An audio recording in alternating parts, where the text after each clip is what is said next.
I think maybe in America there may not be anyone who understands the workings of the Russian economy like you do. And I'm wondering, when you see sanctions now that are put on Russia, do you think that they're significant enough to have an impact that might sway oligarchs, that might move powerful people against Vladimir Putin? Or do you think maybe these are toothless, they won't have any real impact on the leadership?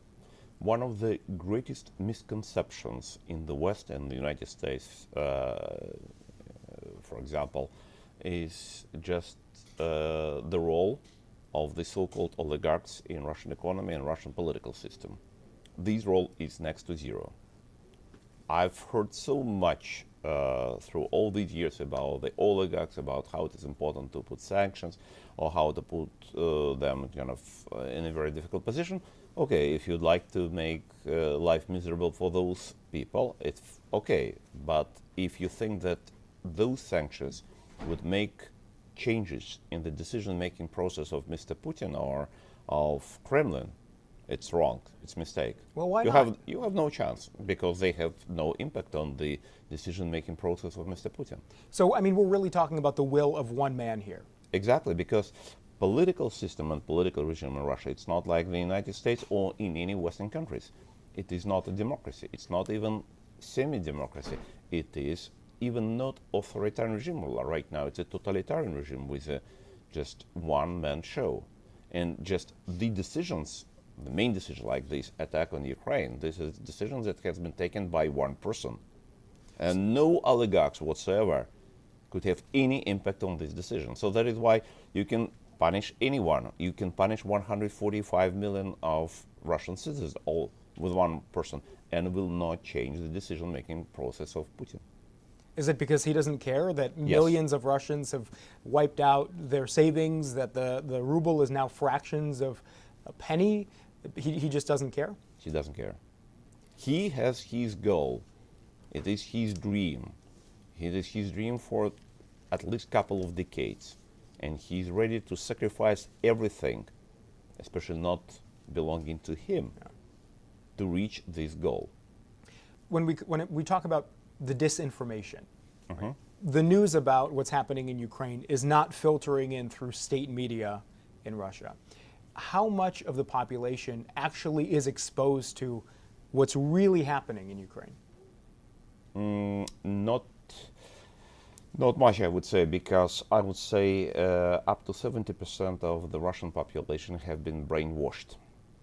Brainwashed completely. If you think 70%, you think it's that high? It would be, I would say, conservative estimate, maybe more, but I would say put it at 70%. And they are complete victims of the state's Iran propaganda.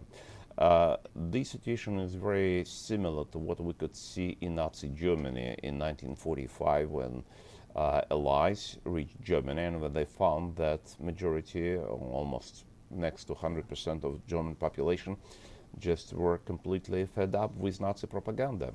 It is something similar that we can see right now in Russia. It's very, very similar because, for example, in Berlin in 1943, there was a public demonstration with more than 3,000 ladies who were demonstrating against arrest of their husbands who were Jews and who have been arrested by SS. We don't see anything like that in Moscow right now. So that is why it's shocking, but to some extent maybe situation in Moscow in Russia today not only comparable to Nazi Germany, but in some case maybe even worse. So how close was your relationship? Would you call him a friend at one point? Never. It's impossible to have a friend among presidents. They are a very particular type of animals, so that is why I seriously doubt that they could have any friend at all. But certainly it was not my plan, and I never thought of such an idea. My idea was just to use this position to help country to have high and sustainable growth rates. Okay. And to some extent, I succeeded. I'm an economist by training. I graduated from the St. Petersburg University, Department of Economics. I happened to establish economic think tank and I was producing, looks like not bad reports for a number of years. I was the only person in Russia who predicted correctly 1998 economic crisis with default and devaluation of Russian ruble, and it attracted a lot of attention in the country, in the society. So that is why there were some people who recommended to the then incoming President Vladimir Putin, when he was looking for economic advisor, just to talk to me. Relationship, how would you describe your interaction with him? Working type, but especially at the initial stage, rather productive. So I would say 95 to 98% of my recommendations have been implemented, and the result was that country had the best period in economic growth for the whole history of Russia. 10 years of that growth was double GDP per capita, more than doubled private consumption per capita in real terms. Never before Russia had anything like that. So I want to ask you, this was 2000 to 2005 or so. What made you leave the Kremlin? Changes in political system, changing in political regime. When I became economic advisor to Mr. Putin, Russia had semi-free political regime. And after that, because first of all, due to efforts of Mr. Putin, political regime became non-free. It became authoritarian regime with a very high level of repressions against opposition, with attacks on different people, with, for example, as you remember, Beslan siege, with more than 300 kids, their parents and teachers being killed by Russian troops and special services. And it was absolutely impossible for me to stay in such circumstances. And that is why I have announced, yes, I cannot work with authoritarian political regime. So, and I resign. Was it difficult for you to make that decision and then ultimately to leave Russia? No, it's not hard to make such a decision. It depends on person. Some persons like power very much, and that is why for them it is rather hard to leave power. But I prefer to be a researcher. I had my Institute of Economic Analysis, that I was running for a number of years, and it was a very interesting research program. So that is why I had something even more interesting than to be an economic advisor to the president. So fast forward now today, I wonder, as you watch what's happening in Ukraine, what do you think is driving Vladimir Putin? What is motivating him right now? His goal to destroy statehood of Ukraine. He had this idea, this goal for the last 2 decades. And even when I was his advisor, I was able to see myself his intentions versus Ukraine. And since then, he had many opportunities to express his desire, his wish to destroy Ukraine, to take Ukraine under his control, to capture Kyiv. So that is why it's realization of his long-term goal. You've been talking about this for a number of years. What gave you that indication that that was ultimately his goal? Okay, if those who following events in Russia and Ukraine probably would recall year 2003, 19 years ago, attempt to capture toothless strip in the Strait of Kerch. Probably not very many people do remember right now, but that was the first, not only expression of desire to get something, but it was a real action to capture that strip. It was year 2003. In year 2008, during the Bucharest NATO summit, Putin talked to George Bush Jr., US president, and said that Ukraine is not a real state. It is a failed state, and half of the territory of Ukraine should belong to Russia. This is an official expression of his desire to capture half of the country.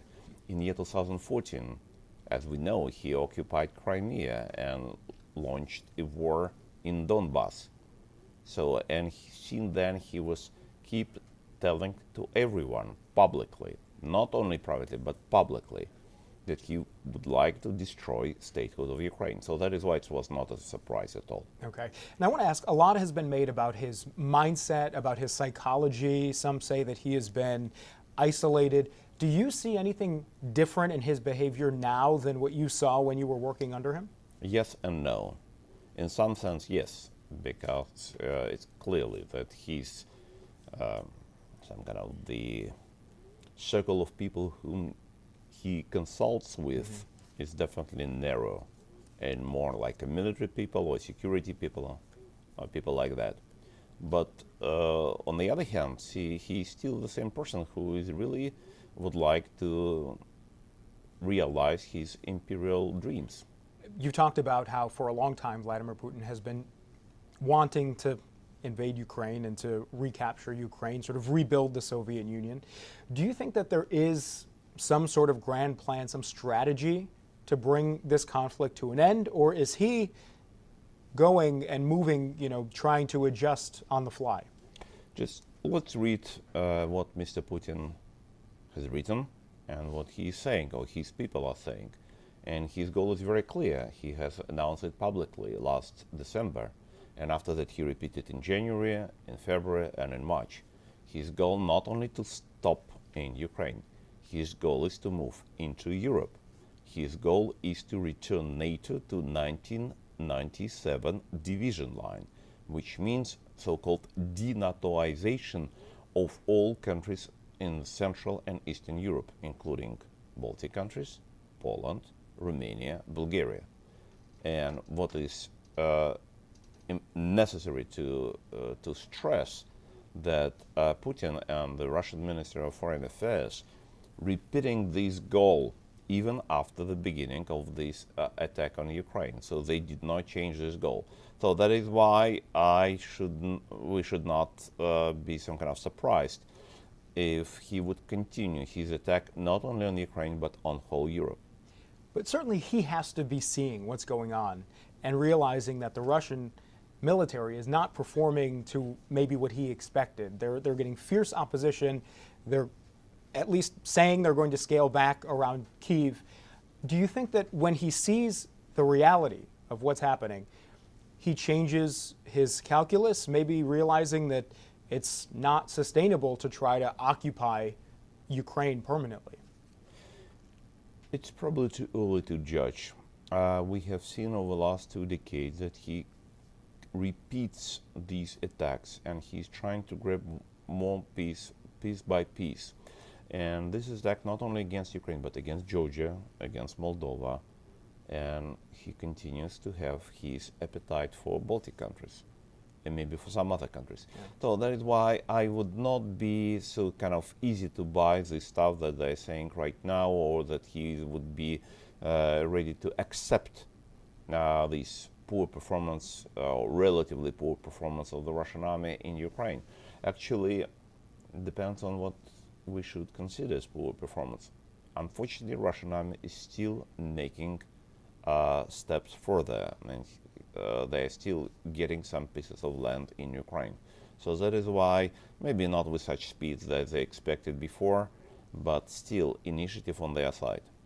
Let's imagine neutrality with respect to NATO is on the table for peace negotiations, and let's assume even control over parts of the Donbass region also on the table. Given what you know about Vladimir Putin, do you think that these peace talks are real, or is there no chance that they come to some kind of agreement? So far, I have not seen anything that Putin would say by himself just to make any promises. But even when he makes some promises, it does not mean that he's going to execute them as first. So you could see a scenario where there is a peace deal and then he violates it. Yes, but it was a Budapest Memorandum signed in 1994. There was a bilateral treaty between Russia and Ukraine signed by Putin. He violated Budapest Memorandum, he violated bilateral treaty, he violated UN Charter, he violated Helsinki Act, he violated all international documents related to security and territorial integrity of Ukraine. Why we should trust him once again? No basis. Yeah. The expectation was that in a matter of 1 or 2 days they could enter the capital, and here we are, day 35. The military hasn't done that. I'm just wondering if you think there are advisors around him that are maybe afraid for their lives or for other reasons to tell him what really is happening and maybe even the state of their military before this invasion, if he has yes men who tell him what he wants to hear and he doesn't even realize the weaknesses in his own military. No, the reason is the quality of Ukrainian military. And the quality of Ukrainian military was not only to Mr. Putin, but to Mr. Biden. American officials didn't understand the quality of Ukrainian military. Yeah. We've read all these reports that Ukraine will be smashed within 2-3 days. It was not Mr. Putin was saying. It was all American press was saying that. And it was just so-called American intelligence saying, okay, it would be 72 hours for Putin to capture Kyiv. So that is why it was a mistake not only of Mr. Putin, but I would say majority of the world experts, including the US administration. You brought up President Biden. Yesterday, he had a press conference. I'm wondering if you saw. He got a question about whether his rhetoric could be used by Vladimir Putin to escalate the military situation. And President Biden said, I don't care what he thinks. He's going to do what he's going to do anyway. And I'm just wondering what you make of that comment from President Biden. President Biden is very well known for producing empty statements. And Mr. Putin does not take it seriously. So, in that sense, it sounds like you agree with President Biden. No matter what he says, no matter what the Western leaders say. I agree with approach of Mr. Putin, unfortunately, but this is a rare case that I would agree with Mr. Putin, because Mr. Putin understands the reality. And that is why he's interested in the situation on land, on the surface, what's going on, the kind of in Ukraine, what is the real balance of forces. What is being said by the current US president, he doesn't care much. We've seen incredible resistance in Ukraine to Russia, and I think that probably speaks for most of the people in Ukraine, maybe small pockets that were separatist regions and all of that. But I'm wondering, do you think Vladimir Putin realizes how hated he is by most people in Ukraine? In other words, we've heard him say things like Russians will be welcomed as liberators. Does he really believe that, or is that just another propaganda tool? He doesn't care.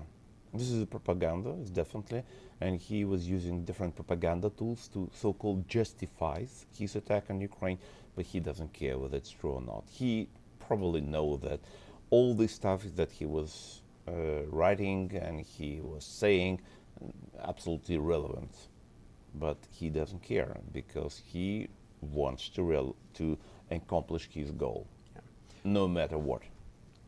You've been openly critical of Vladimir Putin. I know you know what happens sometimes to his very vocal critics, not just in Russia, but outside of Russia as well. Sorry for the bluntness of this question, but do you fear that he sees you, that he understands what you're saying, and that maybe you are a target of Vladimir Putin? Could you explain me why should be I silent? Who would say so to the world? To people of Russia, to people of the United States, to the people of the world. Somebody must say what is going on. Because that situation should not stay like this. It should be changed. And for that, it's necessary to change, to achieve changes in minds of people around the world. Because if the mindset of people around the world, especially the United States, especially in the Western countries, will not be changed, it would continue. And this would be catastrophe for Russia, for Ukraine, and for the rest of the world. Because if Putin is not stopped, he would continue on this. It will mean thousands or tens of thousands more deaths. He's already responsible for, some people calculated maybe up to 500,000 or 600,000 deaths in Russia and outside of Russia. So how long should we tolerate this endless spiral of death produced by one person? Has the thought ever crossed your mind that your name may be on one of his lists? Once again, we can compare one person and 600,000 persons. We don't know how many others could be victims of that person. So that is why the world needs to understand that this should be stopped. The sooner the better, because if he cannot be stopped in Ukraine, he would go further.